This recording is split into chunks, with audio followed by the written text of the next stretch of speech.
Yesterday changed everything forever. My son-in-law Marcus stood in my kitchen. His face was red with pure anger. His hands were shaking with rage. "Mind your own business, Linda," he screamed at me. His voice was so loud it hurt my ears. His words cut deep into my heart. I felt my world breaking apart. My daughter Emma just stood there watching. She said nothing to defend me. She just looked down at the floor. My own daughter chose her husband over her mother. But today everything was different. Today I walked into that cold courtroom with my head held high. The judge looked at Marcus with serious eyes. Then he looked at me with respect. "Mrs. Linda Chen," the judge said very slowly and clearly, "according to these legal documents, your business owns 60% of his company." Marcus's face went completely white like he saw a ghost. His mouth fell wide open in shock. Emma gasped so loud everyone could hear her. I smiled for the first time in many months. You see, Marcus thought he was so very smart. He thought I was just a silly old cleaning woman. He thought I knew absolutely nothing about real business. He thought he could trick me and steal from me. But I built my company from absolutely nothing. I worked 70 hours every single week. I saved every single penny I earned. And most importantly, I kept very detailed records of everything. Now let me tell you the complete story from the very beginning. It all starts 3 years ago, back when I trusted Marcus with my whole heart. My name is Linda Chen, and I am 58 years old. I have lived in this small town called Riverside for 30 long years. I moved here when my precious Emma was just 2 years old. Her father abandoned us when she was still a tiny baby. He said he wasn't ready to be a father. He said he needed to find himself. He left us with nothing but debt and broken promises. So it was just Emma and me against the whole world. I started my cleaning business with absolutely nothing but hope. Just me and one old bucket and some rags. I cleaned dark offices late at night when everyone else was sleeping. I cleaned big houses during the long day when rich people were at work. Little Emma would sleep in my old car sometimes. She would curl up in the back seat with her favorite blanket. Those were the hardest times of my entire life. But we survived together. We were a team. Very slowly, my small business began to grow. I hired other women who needed work desperately. Good, honest women who had children to feed. Women who understood what it meant to work hard. We called our company Sunshine Cleaning Services. The name made us feel hopeful and bright. We were like one big family helping each other. We shared our problems and our dreams. We worked incredibly hard together every single day. Emma grew up to be beautiful and smart beyond my wildest dreams. She was everything I had hoped she would become. She studied hard in school and got excellent grades. She never complained about our small apartment or our old furniture. She understood that we didn't have much money, but she knew I loved her more than anything in the world. When Emma turned 18, she got a scholarship to college. I was so incredibly proud of her. She was going to study business administration. She said she wanted to help me grow our cleaning company. She said she wanted to make me proud. I cried happy tears the day she left for college. That's where she met Marcus Thompson at a college party. He was tall and very handsome with perfect white teeth. He had thick dark hair and bright blue eyes. He dressed in expensive clothes that looked brand new. He had a charming smile that made everyone trust him immediately. He said all the right things at exactly the right times. He brought me beautiful flowers every time he visited. He called me Mom Linda in a sweet voice. He made Emma laugh all the time like she was the happiest girl alive. Marcus told us he was studying business too. He said he had very big dreams for his future. He wanted to start his own consulting business after graduation. He said he wanted to help small companies grow and succeed. He said he wanted to make the world a better place for everyone. He talked about helping poor people start their own businesses. I believed every single word he said. Emma believed him too, with her whole innocent heart. They dated all through college for 4 wonderful years. Marcus seemed perfect in every possible way. He was polite to me always. He opened doors for Emma. He remembered my birthday and brought me thoughtful gifts. He helped Emma with her homework. He seemed to truly love my daughter with all his heart. When they graduated, Marcus proposed to Emma on a beautiful spring day. He got down on one knee in my living room. He asked for my blessing first, before he asked Emma. "Mom Linda," he said with tears in his eyes, "may I have permission to marry your daughter?" I said yes immediately. I thought he was the perfect man for my precious Emma. They planned their wedding for 2 years later. I wanted Emma to have the perfect fairy tale wedding she deserved. I paid for absolutely everything without complaint. The beautiful white dress that cost $3,000. The flowers that filled the entire church. the reception at the fancy hotel downtown, the photographer who took hundreds of pictures, the delicious cake that served 200 people. I spent nearly $40,000 on that wedding. It was worth every penny to see Emma so happy. Marcus cried real tears when he saw Emma walk down the aisle. She looked like an angel in her white dress. I thought he truly loved her with his whole heart. Everyone said they were the perfect couple. Everyone said they would be happy forever. After the beautiful wedding, they moved into a nice house in the best part of town. It had 4 bedrooms and a big backyard with fruit trees. I helped them with the down payment because I wanted them to start their marriage in a good home. I gave them $20,000 from my business savings. Marcus promised he would pay me back with interest. He signed papers saying it was a loan. Marcus started his consulting business right after the honeymoon. He rented a small office downtown near the bank. He said he was helping small companies with their marketing and finances. He said business was growing very quickly. He worked from home most days. Emma got a good job at First National Bank as a loan officer. She was very good with numbers and customer service. For the first year, everything seemed absolutely perfect.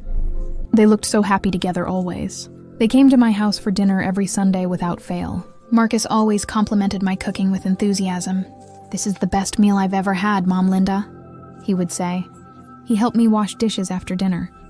He seemed like the most perfect son-in-law any mother could want. My best friend Rosa Gonzalez works at the bank with Emma. Rosa has been my closest friend for 15 years now. She helped me clean offices when my business was small. She knows me better than anyone else in the world. Rosa notices everything about people. She can tell when something is wrong, just by looking at someone's face. Like she didn't believe him at all. "Linda keeps every single paper for 20 years, she said pointedly. She taught Emma to be organized with money too. Why couldn't you learn to keep simple records? We all went together to Marcus and Emma's house. It was the nice house I had helped them buy. The house where I had given them money for the down payment. Another loan that Marcus had never bothered to pay back. Marcus's home office was a complete disaster. Papers scattered everywhere on the floor, files thrown around randomly. No organization or system at all. It looked like a tornado had hit the room. The police officers started carefully looking through everything. I helped them organize the papers. Emma helped too, even though she looked sick. That's when Officer Garcia found something very interesting. Hidden under a pile of old magazines was a second set of financial books, records that told a completely different story from the first set. Officer Garcia studied these hidden papers very carefully. "Mr. Martinez," she said sternly, "these secret records show that you borrowed money from 12 different people. The total amount is over $300,000. Emma gasped and grabbed the wall for support. $300,000? She looked at Marcus with complete horror. "You told me everything was fine. You told me business was growing. You told me we had no money problems. But we weren't finished discovering Marcus's secrets yet. There was much more to find." The hidden records also showed that Marcus was using his business to launder money, dirty money from criminals. He was helping them hide their illegal profits through fake business contracts. "This is money laundering," Officer Williams said very seriously. "This is a federal crime. This carries a prison sentence of many years." Marcus started crying now. Real tears, but not tears of sadness. Tears of fear and panic. Emma sat down hard in a chair like her legs wouldn't hold her up anymore. "I can't believe this is happening," she whispered. "I can't believe I married a criminal. I can't believe I didn't know." She looked at me with tears streaming down her face. "Mom, I'm so sorry. I should have listened to you. I should have seen what kind of person he really was." But I wasn't finished looking through Marcus's papers yet.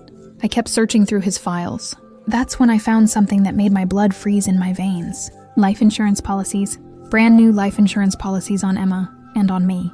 Each policy was worth $500,000. My hands were shaking as I showed these papers to the police officers. Officer Garcia's face became extremely serious.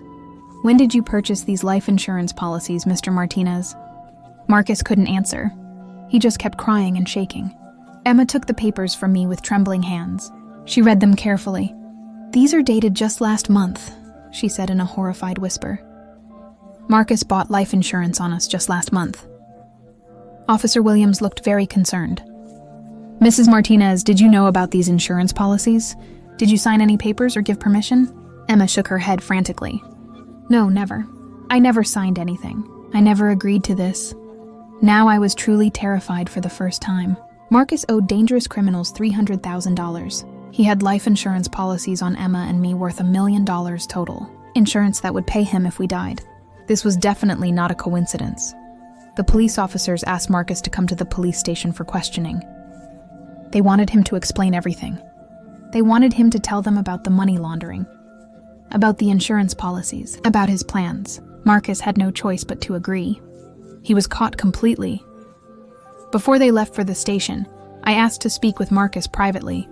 The officers said it was okay, but they stayed close by to listen. Emma wanted to hear everything too. "Marcus," I said, looking directly into his eyes, "I need you to tell me the complete truth right now. Were you planning to hurt Emma? Were you planning to hurt me?" For just a moment, Marcus's fake mask slipped away completely. I saw the real Marcus underneath. Cold, selfish, and completely without conscience. Evil. "You ruined everything, Linda," he said with pure hatred in his voice. My plan was absolutely perfect. I would have had enough money to pay back everyone. Emma would never have known. You would never have known. "What plan exactly?" Emma asked, her voice shaking with fear. Marcus looked at her like she was a stranger he had never seen before. "The insurance money, of course," he said like it was obvious. "If accidents happened to both of you, I would get $1 million. More than enough to pay all my debts. Enough to disappear and start a new life somewhere far away." Emma started crying again, but these weren't sad tears. These were tears of rage and betrayal. "You were planning to kill us? Your own wife? Your own mother-in-law?" Marcus shrugged his shoulders like it didn't matter at all. "Not kill exactly. Just arrange for accidents to happen. Car accidents happen every day. House fires happen all the time. People die unexpectedly. It's sad, but it's part of life." I felt sick to my stomach. This man had lived in my daughter's house. He had eaten meals at my kitchen table. He had called me mom with fake affection. And all the time he was planning to murder us both for insurance money. "I trusted you completely," I said in a whisper. "I gave you money when you needed it. I treated you like my own son. I loved you like family. And you wanted to kill me." Marcus laughed that same cold, cruel laugh. "You were so incredibly easy to fool, Linda, you and your stupid little cleaning business. You thought you were so smart with your organized files. But you signed those partnership papers without even reading them carefully." "Yes, I did sign those papers," I said, standing up straight and tall. "And that was the biggest mistake you ever made in your entire life." Marcus looked confused and worried. "What do you mean by that?" Officer Williams stepped forward. "What she means, Mr. Martinez, is that she owns your company now. She controls everything, every decision, every asset, every debt, every piece of evidence." I looked Marcus directly in his lying eyes with all the strength I had. "Here's exactly what's going to happen now. My company is going to cooperate completely with the police investigation. We're going to turn over every single record, every file, every document, every piece of evidence." Marcus's face went white with terror. "You can't do that to me. Those records will get me in serious trouble with the dangerous people I owe money to. They'll kill me if they find out I cooperated with police." "You should have thought about that before you planned to murder my daughter," I said coldly. "You should have thought about that before you stole money from the bank where she works." Emma stood up and wiped away her tears. "I want a divorce immediately," she said with new strength in her voice. "I want you completely out of my life forever. I want nothing to do with you ever again." Marcus tried desperately to grab her hands. "Emma, please listen to me. I love you more than anything. I did this all for you, for us, for our future together." But Emma pulled away from him with disgust. "You don't know what love means," she said firmly. "Real love doesn't plan murders. Real love doesn't lie and steal and cheat. Real love doesn't destroy people's lives for money." Officer Garcia put handcuffs on Marcus's wrists. "Marcus Martinez, you are under arrest for money laundering, bank fraud, identity theft, and conspiracy to commit murder." They read him his legal rights while he stood there in shock. As the police officers led him toward their car, Marcus looked back at me one final time. "This isn't over, Linda," he said with hatred in his voice. "Those dangerous people will come for you now. You own the company. You own all the debts. They'll want their money from you instead." Very slowly, things started to change in small ways. Marcus began acting different toward me. He stopped helping with the dishes after dinner. He stopped complimenting my food with real enthusiasm. He started looking at his phone constantly during our family dinners. When I asked questions about his business, he got annoyed and impatient with me. "You wouldn't understand, Mom Linda," he would say in a cold voice. "It's very complicated business stuff. It's not like cleaning houses." His words hurt my feelings deeply. Emma would just nod and agree with everything he said. She never defended me anymore. That hurt my heart more than anything else. I ran my own successful business for 20 years. I understood plenty about business. I knew about budgets and taxes and employees. I knew about customer service and marketing. But Marcus made me feel stupid and small. He made me feel like my cleaning business wasn't important or real. One cold Tuesday morning, Rosa came to my house looking very worried. Her hands were shaking when she knocked on my door. "Linda," she said in a whisper, "I need to tell you something very important about Marcus. Something that will shock you." We sat in my warm kitchen like we had done thousands of times before. I made hot tea with honey the way Rosa likes it. Rosa took several deep breaths like she was preparing for something terrible. "I saw some papers at work yesterday," she said very quietly. "Financial papers about Marcus.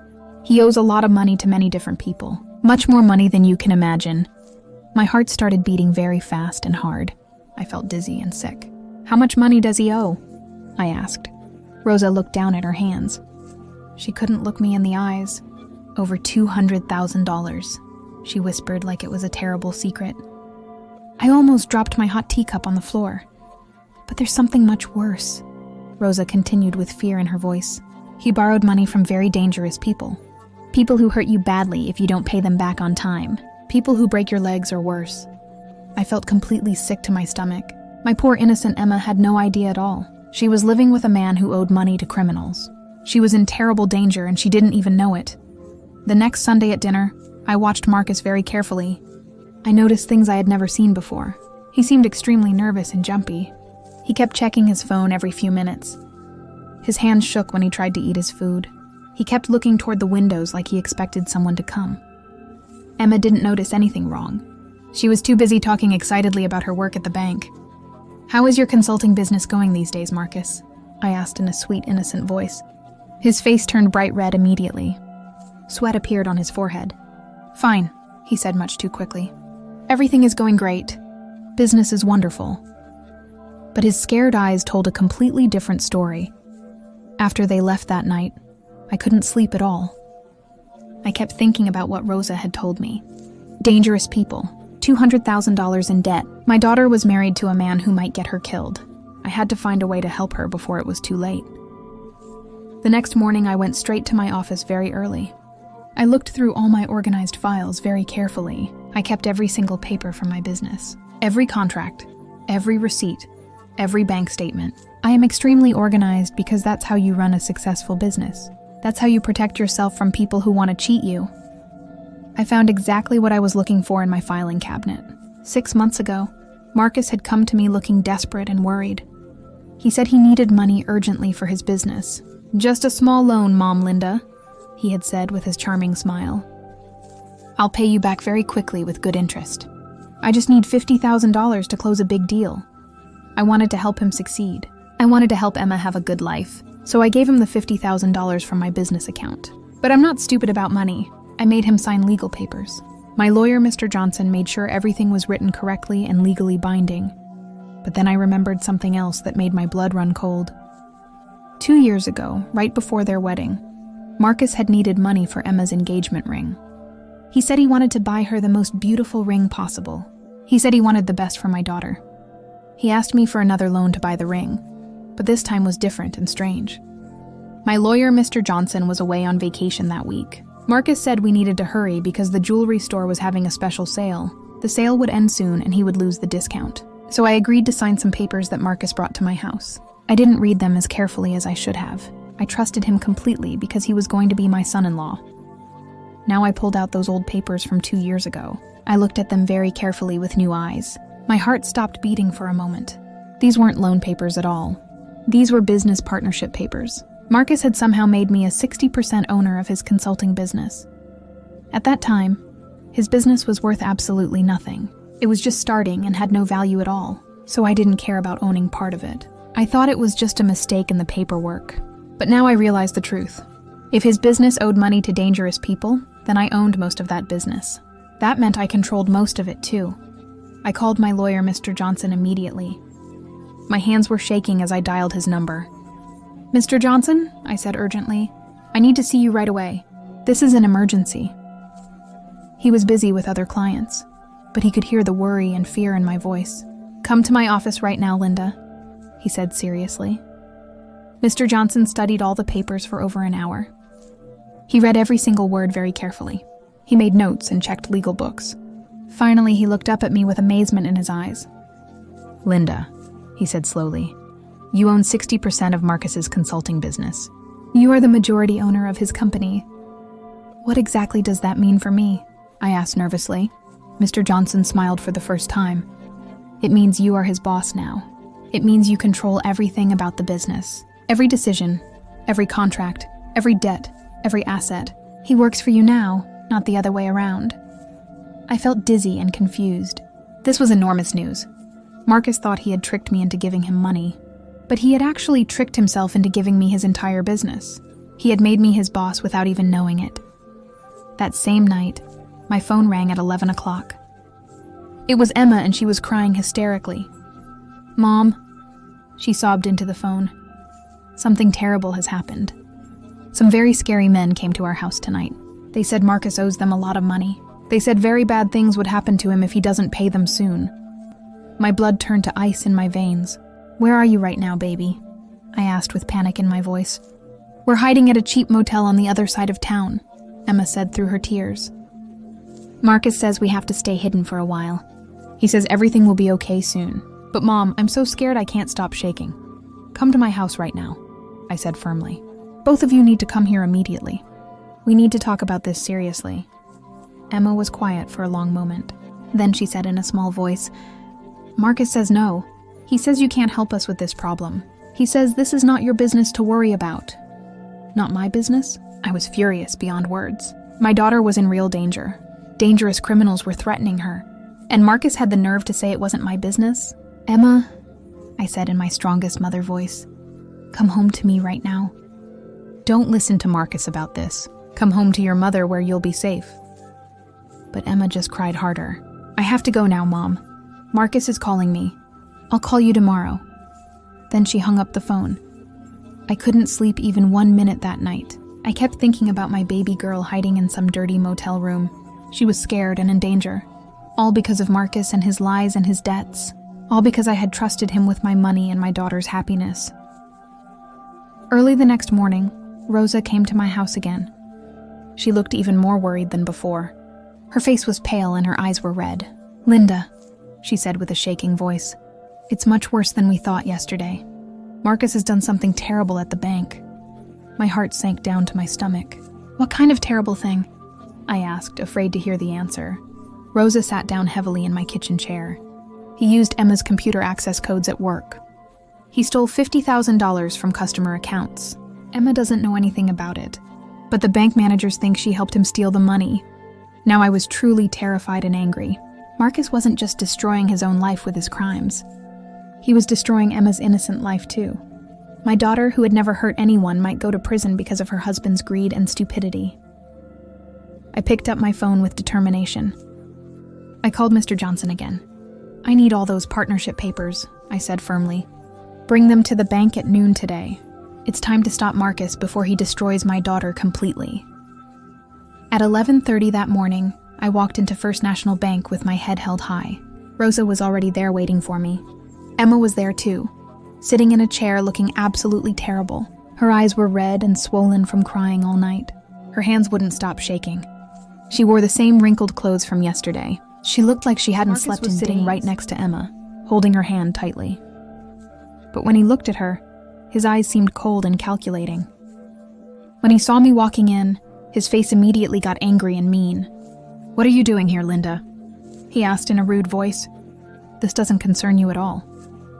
"I'm here to help my daughter," I said calmly but firmly. Marcus laughed, but it wasn't a nice laugh at all. It was cruel and mocking. "You can't help anyone, you stupid old woman. This is serious adult business. Go home and clean some toilets. Mind your own business for once." His words were meant to hurt me deeply. They were meant to make me feel small and worthless. But instead of feeling hurt, I felt powerful. I felt strong. I felt ready for battle.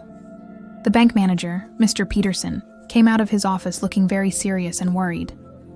He was a tall man with gray hair and glasses. "Mrs. Martinez," he said to Emma in a formal voice, "we need to discuss these missing funds immediately. The police are coming here soon to investigate."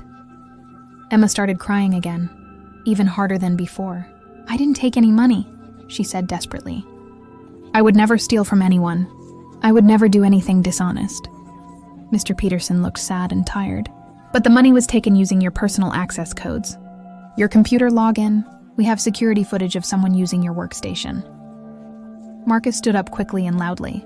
"My wife is completely innocent," he announced to everyone in the bank. "This is all just a big misunderstanding. We'll pay back every penny of the money. Just give us a little more time to get it together." But Mr. Peterson shook his head slowly. $50,000 is not a misunderstanding, Mr. Martinez. This is a serious federal crime. We have no choice but to involve law enforcement. That's exactly when my lawyer, Mr. Johnson, walked through the bank doors. He carried a large folder full of important legal papers. Marcus saw him coming, and his face went completely white with fear. "What is he doing here?" Marcus asked nervously, his voice cracking. "He's my personal lawyer," I said proudly. I stood up as straight and tall as I could. I looked Marcus directly in his lying eyes. "And we need to have a very serious conversation about your business. About my business, actually." Marcus laughed again, but this time he sounded scared and desperate. "Your business? You clean dirty toilets for a living, Linda. That's not a real business. That's just manual labor for people who couldn't do anything better." His words were incredibly cruel and meant to destroy my confidence, but I didn't feel destroyed. I felt more powerful than ever before in my entire life. "Mr. Johnson," I said clearly and loudly so everyone could hear, "please show everyone in this room the legal partnership papers." Mr. Johnson opened his thick folder with a professional smile. He pulled out the official partnership agreement, the same papers Marcus had made me sign 2 years ago. "According to these legally binding documents," Mr. Johnson announced in his lawyer voice, "Mrs. Linda Chen owns 60% of Martinez Consulting Services. She is the majority owner and controlling partner. She is, in fact, Mr. Martinez's boss." The entire bank became completely silent. You could hear a pin drop. Emma stopped crying and stared at me with huge, shocked eyes. Mr. Peterson looked confused and surprised. Rosa smiled proudly at me. Marcus looked like he had seen a terrifying ghost. "That's completely impossible," Marcus whispered in disbelief. "Those were just simple loan papers. Just money I borrowed from her. Nothing more than that." Mr. Johnson shook his head firmly. "No, Mr. Martinez. These are official partnership papers filed with the state. You made Mrs. Chen your majority business partner. She owns and controls your company." Marcus tried desperately to grab the papers from Mr. Johnson's hands. "Let me see those papers right now," he yelled angrily. But Mr. Johnson held them away from his reach. "These are certified legal copies," he said calmly. "The original documents are safely locked in my office vault." Emma looked at me with wonder and amazement in her eyes. "Mom," she said quietly, "is this really true? Do you actually own Marcus's company?" I nodded with pride and confidence. "Yes, sweetheart, I do own it, and that means I can fix this terrible mess he created." Mr. Peterson became very interested in this new development. "Mrs. Chen," he said respectfully, "if you are the owner of this company, then you are legally responsible for its debts and obligations. But you also have complete control over all its business decisions and operations." I nodded with understanding. "That's absolutely correct. And my very first business decision is this. Marcus Martinez is fired immediately. He no longer works for the company. He has no access to any business accounts, contracts, or operations." Marcus jumped up from his chair like he was on fire. "You can't do that to me," he screamed furiously. "It's my company. I built it from nothing. I created every client relationship." Mr. Johnson smiled professionally. "Actually, Mrs. Chen can do exactly that. She owns 60% of the company. She has complete legal control." "This is absolutely crazy," Marcus shouted at the top of his lungs. He turned to Emma with desperation in his eyes. "Emma, tell them this is insane. She's just an old cleaning lady. She knows nothing about real business." But Emma was looking at me with new eyes now, like she was seeing me clearly for the very first time in years. "Mom," she said slowly and thoughtfully, You have been running your own successful business for 20 years. You do know about business. You know more about business than most people. Rosa spoke up proudly from her chair. Linda built Sunshine Cleaning from absolutely nothing. She has 15 full-time employees now. She makes very good money. She owns her own building. She's a real businesswoman who worked for everything she has. Mr. Peterson pulled out several thick files from his briefcase. Mrs. Chen, since you control this company now, we need to examine all the financial records immediately. The police investigators will want to see every document. Marcus became extremely nervous and started sweating heavily. The police don't need to see anything at all. This is just a private family matter. We can work everything out ourselves without any outside interference. But Mr. Peterson shook his head firmly. $50,000 in missing funds is not a family matter. This is a federal criminal investigation now.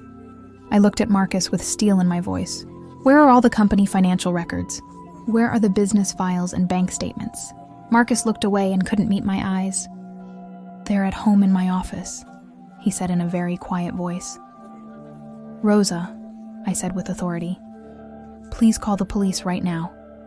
Tell them we're ready to cooperate fully. Tell them we have important new information about this case. Rosa took out her phone immediately and started dialing. Marcus tried desperately to stop her. Wait, don't call them yet. I can explain everything if you just give me time. But it was already too late. Rosa was already talking to the police station. Within 1 hour, 2 serious police officers arrived at the bank.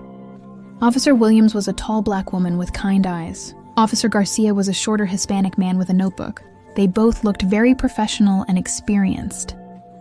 Mrs. Chen, Officer Williams said respectfully, we understand that you are now the owner of Mr. Martinez's business. We need to examine all the company financial records as soon as possible. I nodded with confidence. Of course, officers. Marcus will take you to get all the records right now. Marcus looked completely trapped like a cornered animal. I don't have all the records available right now. Some are at home. Some are stored somewhere else. Some might be missing. Officer Garcia wrote everything down in his notebook. Where exactly is somewhere else, Mr. Martinez? Emma was watching all of this with growing horror and understanding. Marcus, she said quietly but firmly, just tell them the complete truth. Just get all the records and give them to the police. But Marcus was sweating so much his shirt was soaked. He kept looking at the door like he wanted to run away. Actually, I said helpfully, I have some important records too. From when Marcus asked me for business loans. I pulled out my organized folder. I keep detailed copies of absolutely everything. Mr. Johnson helped me show the police officers all my carefully organized papers. The loan agreement from 6 months ago for $50,000. The partnership papers from 2 years ago that made me majority owner. Bank records showing all the money I had given Marcus over time. Receipts for the wedding expenses I paid. Documentation for the house down payment I provided. Officer Williams studied everything very carefully for a long time. Mrs. Chen, she said seriously, these records show that Marcus borrowed $50,000 from you 6 months ago. Has he paid back any of this money? I shook my head sadly. No, not 1 penny. He always said business was slow. He always said he would pay me back when things got better. But things never got better. Officer Garcia looked at Marcus with suspicious eyes. Mr. Martinez, we need to go to your house immediately. We need to see all your business records, all your financial files, all your bank statements, everything related to your company. Marcus finally spoke, and his voice was shaking badly. There might be some problems with the records. Some things might be missing or disorganized. I'm not very good at keeping paperwork without any fear at all. Let them come if they want to. I'm not afraid of them. I've been poor before. I've been threatened before. I survived then and I'll survive now. I'm stronger than you ever knew. The police took Marcus away in their car. Emma and I were left alone in the house I had helped them buy with my hard-earned money. The house where my daughter had almost been killed because of her husband's greed and evil plans. Emma came to me and hugged me tighter than she had ever hugged me before. Mom, she cried into my shoulder, I'm so incredibly sorry. I should have believed you about Marcus. I should have seen what kind of person he really was underneath. I held my precious daughter close to my heart. It's okay, sweetheart. You loved him with your whole heart. Love makes us blind to people's faults sometimes. But you're safe now. We're both safe now. What are we going to do about all the money he owes? Emma asked with worry. What about the company? What about those dangerous people he borrowed from? I had been thinking about this problem already. We're going to close down Marcus's company immediately. We're going to sell everything we can. We're going to pay back as much money as possible to his victims. And then we're going to start completely over. Emma looked scared and uncertain.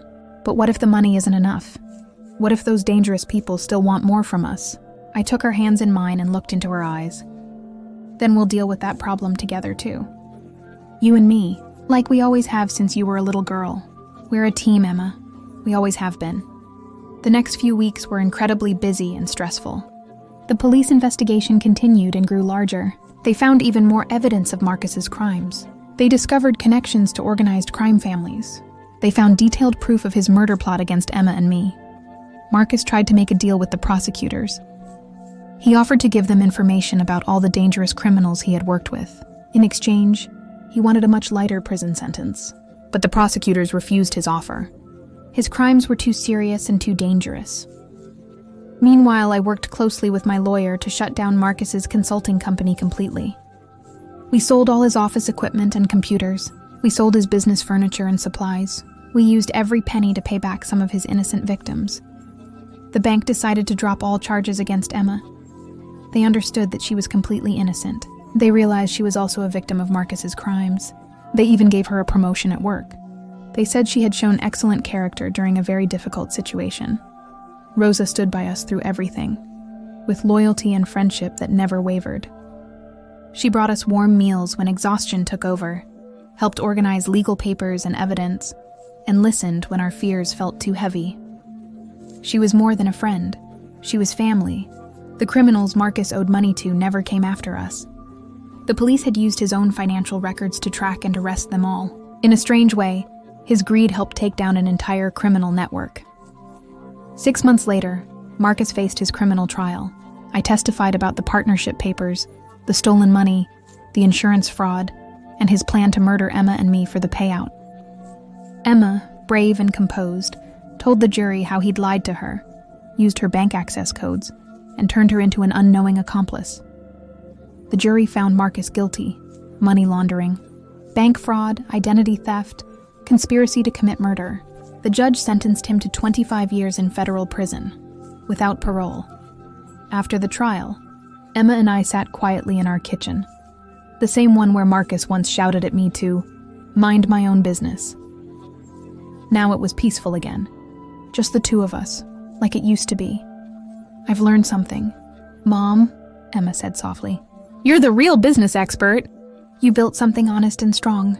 I smiled, and I learned I'm stronger than I ever knew. I can protect what I love.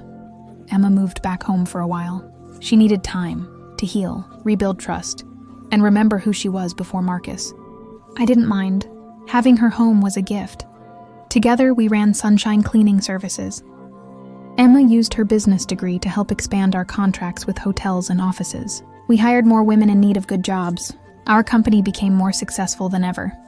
We canceled those cursed insurance policies and used the refunded money to start a fund for women who survived domestic and financial abuse. It became our way to turn pain into purpose. The court ordered Marcus to pay restitution to all his victims. It would take years, but at least something good would come out of the wreckage he left behind. 8 months later, Emma met David, a kind-hearted librarian who was the complete opposite of Marcus. Gentle, patient, and honest. He never rushed her healing.